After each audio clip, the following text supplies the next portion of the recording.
guys, good morning. We have Salvatore Battaglia today, and I'm very happy to share with him our Filipino distilled oils, and we're all excited to hear what he thinks about these oils. So let's start. Thanks, Jirbie. Thank you so much. I hope you're all well. Thank you. And it's so amazing to be here at the Star Conference, isn't it? Yes, and I'm happy to finally have met you in person. Thank you. Thank you so much.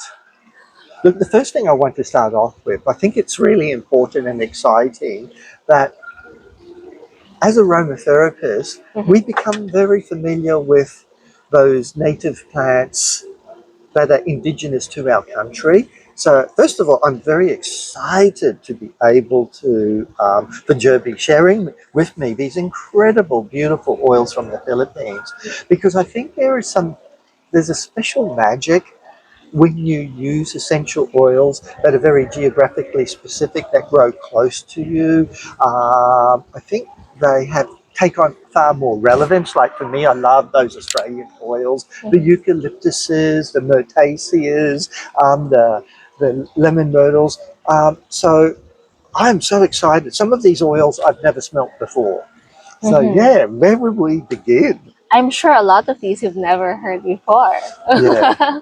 All right, so let's start with something more familiar. Let's start with LME. LME. And yet I do think, from what I understand, LME is one of those essential oils, as far as I've known.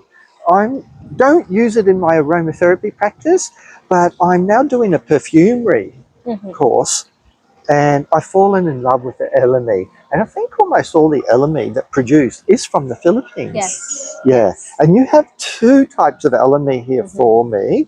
Yes, we have Canarium luzonicum, which is what you may know, especially used in perfumery industry worldwide.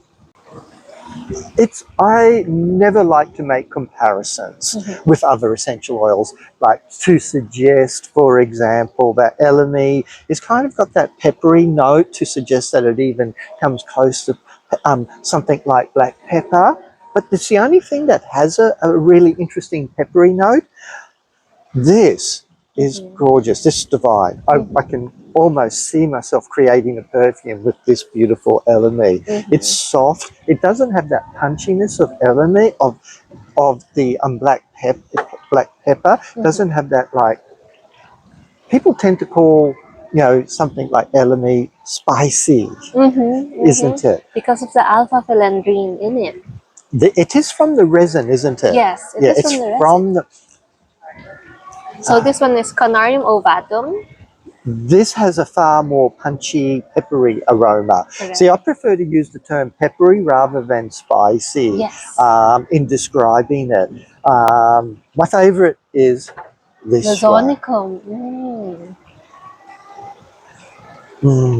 I've never used it in aromatherapy, but in perfumery, I think this would be my favorite. Yes, yeah, it's gorgeous. Yeah, and it adds warmth to a blend. So I'm not even familiar, and I'll be honest, even though I've written the complete guide to aromatherapy, it's a textbook that's used everywhere, I'm not familiar with its uses in aromatherapy, and it sounds boring, but it's almost like I would want to understand a little bit about the chemistry to perhaps understand how it could be used in aromatherapy, but I would use it more for creating a more enlivening, uplifting blend. That's true. Yes. And it may have, I can't help thinking that this is an oil that doesn't necessarily fit my traditional aromatry concept, because it's got that, like, spicy feel. You think it's from a spice or expecting it to be from a seed, but it's not. It's from the resin. Yes. And I sent you a resin. Oh, that was amazing. Yeah. To me, I would suggest that this might even have some benefits in skincare, in wound healing as a resin. That's my intuition would suggest. You are correct. Yes. Yeah. Oh, lovely. That's gorgeous. I love it. Yeah. Yeah. Thank you. Wonderful. I can see it going beautiful with some florals. I love adding anything with a peppery note with gorgeous florals, and I think this is one I want to talk about next is the Yes. ylang ylang. So we all know Sal loves ylang Ylang ylang, and I ylang. have two for him. Interestingly, I've tried to avoid using ylang ylang in a lot of blends because everybody knows I love ylang You ylang, have so a it's personal challenged. bias to Yeah, it. I have a personal bias to it, but this particular I love. So ylang ylang is one of those interesting essential oils. It doesn't have a long history of use in aromatherapy. It was actually originally developed for its use in I perfumery. agree. So traditionally it's been a fractionated essential oil. Like you have various ylang ylang extra, ylang ylang first grade, second grade, third grade. But when you smell a beautiful complete, which I always think is best for aromatherapy, it's just heavenly. That's So true. it's And that is gorgeous. that bottle. And am I correct in understanding that if we have a look, and this is like interesting because this has happened with a lot of essential oils, where like they're usually the plants are indigenous to a certain geographic location, and then because they become so popular, they tend to like Yes. move all around the world. Cultivate, yeah. Ylang ylang, am I correct in saying that it is like indigenous to the Yes. Philippines? You are correct. So it makes me think like everybody thinks, oh, the best ylang ylang is from Madagascar. Yeah, but So it's from the Philippines. I am really proud and excited Yeah. that you're taking some ownership back to about Yes. ylang ylang. That That is this true. is our oil. That is This true. is our plant that grows Yes. in the Philippines. So that is what we're trying to champion, especially Filipino aromatherapists, Yeah, for really making an effort to let the world know, like, we have LME, you have ilang ilang, and we have all yeah, of these other amazing emerging yeah. distillations. This is. I imagine that they're both completes. Look, I don't want to. They're from different distillers. Yes. This is a softer complete, Mm-hmm. one that I would use in perfumery I more. agree. It's got the beautiful, delicate note that almost you'd expect from an extra. Yeah. So, and I don't know whether the distillation time would have been longer. This one has like a gorgeous raw, punchy. It's definitely higher in sesquiterpene compounds, whereas this one is definitely higher in the esters. You can smell it. Yes. Yeah, the Yes. more It's floral very notes. different profile. Yeah. I reckon there would be quite different profile. So I imagine that would be a longer distillation. So you never should just say that's better quality, that's not as good a quality. That's true. You should never kind of say that. It only becomes bad quality if you know that it's been adulterated, That's if true. something's been added to it, for example. And in this case, the distillers distill with their heart. And I'm suggesting that that's probably a longer distillation, richer in sesquiterpenes, probably better in aromatherapy. Whereas some people, if see, I like the delicate ester floral top notes. The top note, ester, the ylang ylang then becomes more of a middle note, and this would be a bridge between the middle and the top note. Yes. But this would be more, with the higher sesquiterpenes, would be a beautiful bridge between the middle and the base notes. Yeah. And when you're creating, whether it's an aromatherapy blend or a perfume blend, you want to be able to have that connection between the top, middle, and base notes. I agree. And Yeah. for example, you are a perfumer or a formulator, you would want to have that flexibility. Yes. So the two could almost be used together in a blend because they will serve a different function. I agree. Yeah. I agree. Excellent. It's same but different. Yeah. The citruses. Yes. I love citrus oils, and I think everybody, if you're new to aromatherapy, you're naturally drawn to the citrus. This is citrus microcarpa. Yes. So citrus microcarpa is the one I talked about at last year's Yeah, Botanica with yeah. Rhiannon. The more I smell it, once again, I'm not familiar with this citrus at It's a all. very small citrus. Yeah, Like it grows at most by this diameter. It's yeah. really tart, but when it ripens, the peel can get orange, a little orange. But we usually consume it tart. You consume the whole fruit usually. Yes, yeah. I mean, Yeah, without and the peel, because the peel would be the bitter. peel, yeah, Yeah, we usually consume it as a juice, something to refresh during the yeah. summer. Is this produced commercially? No, that's No. produced by a family-owned Yeah. artisanal distiller. The more I smell it, the more I'm falling in love with it. I'm assuming also that it is a distilled citrus. Yes, it's distilled. Yeah, yeah. Look, Yeah. and we can like get picky with our citrus oils, but distillation is a very common practice and far easier. You would expect that with like a expeller pressed Mm-hmm. citrus, they do take on a different That's profile. They true. probably do take on A a zestier. zestier, a fresher, because they are usually extracted Yeah. from Peel. the peel, whereas this is the whole fruit. Yeah. So you get more of a whole Oh, fruit.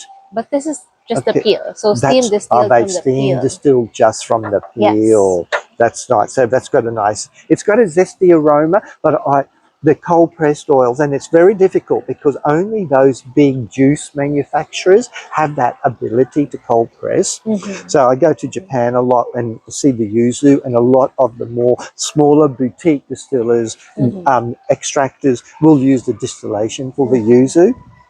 That's beautiful and fresh. It's probably got a lower limonene content than other citrus. Am I right or wrong in saying that?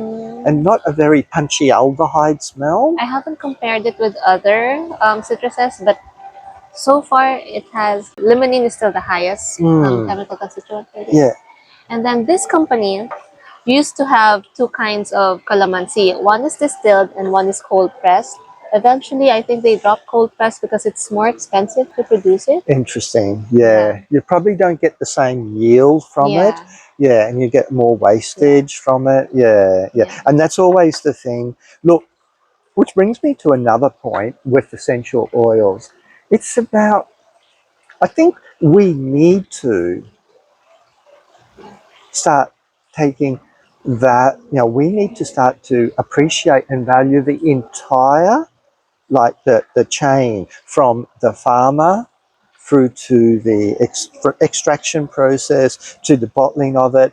We need to start paying what I call a true price, or else the economic system, the way it's set up, is, well, I'm going to buy the most affordable essential oil. You're comparing prices Correct. all the time. Correct. Often you pay for what you get, but True. I like to pay for authenticity. Yes.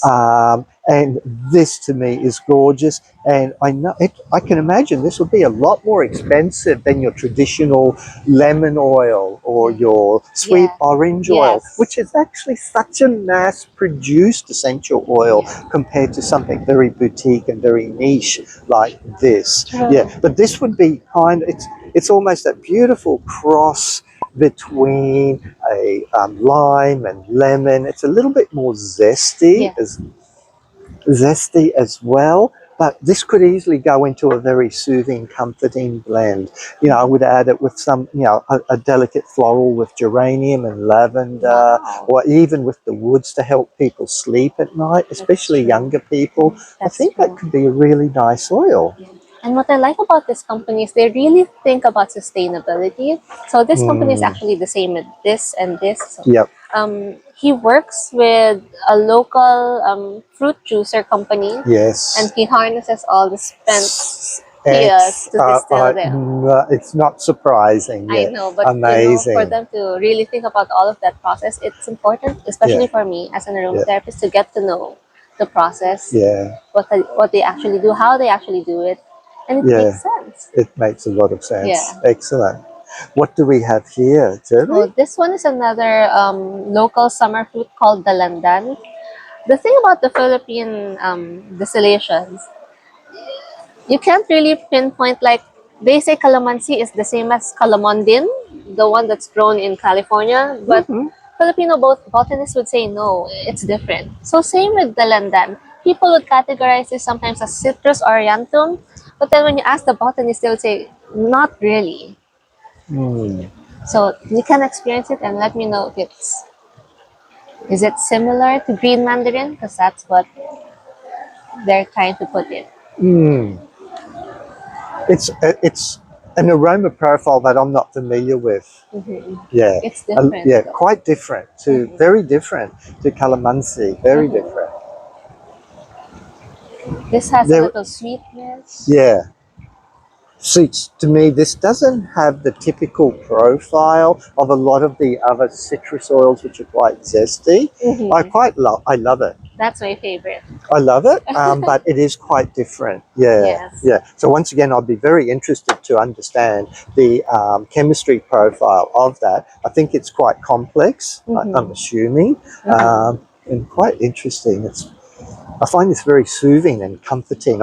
That to me now is quite uplifting Mm. compared to this, which is very soothing and almost grounding. Yeah, it is now amazing that I really want to visit the Philippines to check out some of these different oils. Yes, and for some of these, I would have the GCMS. I would gladly share Yeah, it with yeah. you. No, and I know, look, I just mentioned this and I'm just worried that there is this, and we've heard people talk about this in the conference saying, oh, you need to understand the GCMS of an Mm-hmm. essential oil. Mm-hmm. What's I think it serves a purpose, but we shouldn't get obsessed I agree with with that. having it I or agree with knowing that. it. And I think there is this obsession with people saying, oh, I need the GCMS, but they really then, well, what are you going to do with it? What is that going to help you with? I You know, agree. but when you're like experiencing something new, it's Mm-hmm. good to understand because Yes, it helps you to get a better feeling. It just validates your intuition about how to use the essential oil. I agree. Because then, if you follow that, if we give so much importance to GCMS, Mm. we can't work with these any oils anymore Yeah, because we've exactly. never had the GCMS. Exactly. We've used it long before we were able to Yeah, have some of these tested. yeah, exactly. So, would you want to try our grounding The oils? vetiver is Yeah. always a favorite. And this is a gorgeous vetiver. For me, the only time that I've smelled something like this, and I'm just having one of those little moments, it's a vetiver that's grown in the Jatamanzi. It's closer to the aroma profile is very similar to Jatamanzi, which grows up in Nepal and in the in the Himalayan regions. It's and I've this is never experienced that, so that's very yeah, interesting for yeah. me. It's a softer vetiver. A lot of vetivers have that really musty, Smoky, smoky feeling, heavy, yeah. and oh, this is gorgeous. I just love vetiver. I've just written a book called The Kokodama of Scent. Yes. And where I choose all these interesting Japanese words. And I talk about how these Japanese words nourish the soul. They just help us on our journey through life. And one beautiful word that I chose was furusato. And furusato is meaning, it like technically means my heart belongs to my hometown, wherever that might be. But it's about that connection that you have with your childhood memories. And for me, vetiver embodies that furusato. But furusato has come to mean even within the Japanese context nowadays, longing for a more simple life. And that simply means that most of us lived in an urban environment and we don't connect with our roots anymore. We don't connect with nature anymore. And for me, vetiver is a beautiful oil that embodies furusato, that allows us to reconnect with nature because it just helps us appreciate sitting around a fire pit and enjoying this, a fire, just enjoying being out with nature. And so vetiver is one of my favorites. And this is a true beautiful furusato blend of Yes, oil. I love it. I agree. Yeah.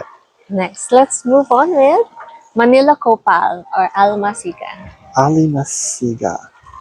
I've never, ever.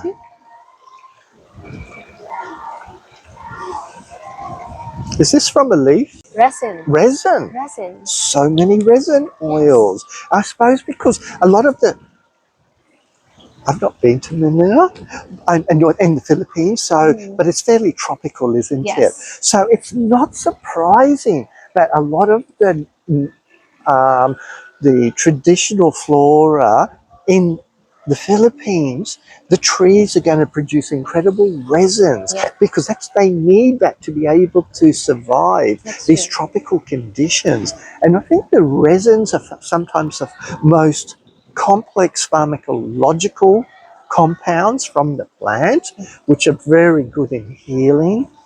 Mhm. I love it. It's incredible. I've never smelt it before. It's such a comforting resin. What does the resin look like when it's actually raw resin, when it's extracted? Um, so this is closer to frankincense. Yeah, It pours like in smaller drops versus elemi. Elemi can be like huge and bulky and this is gorgeous. I like when you mention frankincense. This like is step up above anything that I smelt like the especially like frankincense. It's far more yeah, delicate. It's fresh, but it's got that depth of a resin that's should true. have as well. That's true. Ah, I can see this working so well with some of the beautiful wood oils, just to create a beautiful meditative style blend. I love this. That is I'm gorgeous. glad. And finally, let's talk about guava leaf. Jirbie showed this to me yesterday, and it really perplexed me. And it perplexed me because at first I had not ever smelt anything like this as a leaf oil. It totally confused me. So even somebody who's been involved in the aromatherapy industry for over 40 years, it really challenged Yes. my concept of making that connection between the scent of an essential oil and even like that connection with the plant. Let me see if it's a different reaction today.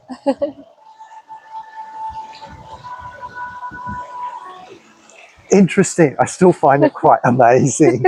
I love it. I actually, will be honest, yesterday I went, oh, this is a rather pungent Oh, a smelling, punch in the nose. pungent, yeah, almost a punch in the nose type scent. But today I'm actually really enjoying it.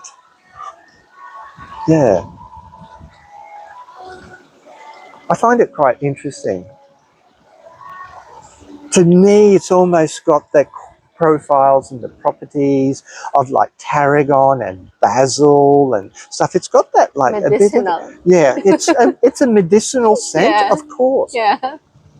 Not as punchy as those actually, Mm-hmm. compared to like yesterday it felt like a real punch in the nose, but it's actually quite delightful. And I'm just trying to understand what's in there.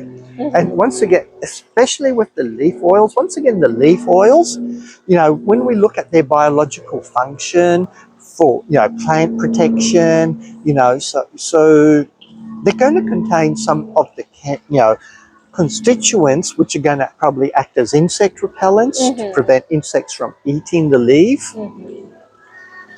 And I don't know if there's methyl cavicol in here or something like that. That is found often in the basils and the tarragons.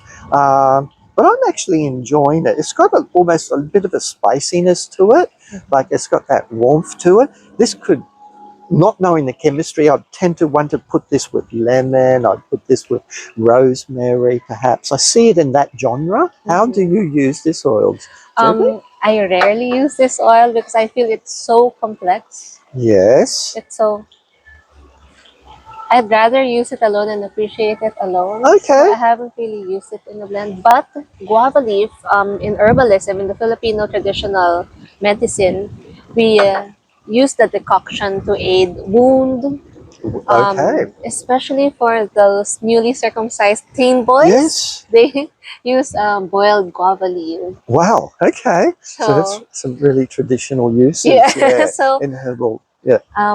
that's the challenge for the Filipino producers. We don't really know what's inside, like the chemistry side, because we You don't. do need to understand. Yeah. I think that has got a lot of potential, but you would need to. And for another reason why it's handy to understand the Mhm. chemistry is from a safety Correct. perspective. Yeah, Correct. I doubt that there's fujone or anything like that in there, or Correct. high camphor content, but Correct. because it just doesn't smell that way. Correct. But Correct. it's one interesting point that you made, and it's a beautiful point that you made. some of the essential, the scent we describe by the complexity of its aroma profile. And that complexity refers to, is it just a floral? Like with ylang ylang, it's a sweet floral. Correct. So it's fair. I won't say that it's not as complex as, say, some of the resin oils, which have far more facets to them. Like they might have a slightly spicy facet, citrus, earthy peppery. facet. They have like a warm resiny facet, a citrusy facet. That has got many facets to it. So I love that you said, I like using it on its own because it's already got a complexity to it and you don't have to blend it. That's a beautiful thought that you've made. I love these oils. Yeah, and I do love guava leaf more than I did yesterday, which is interesting. Yeah. Yeah, I'm very happy yeah, that you liked it. Also, maybe it played a role because it's windy right now.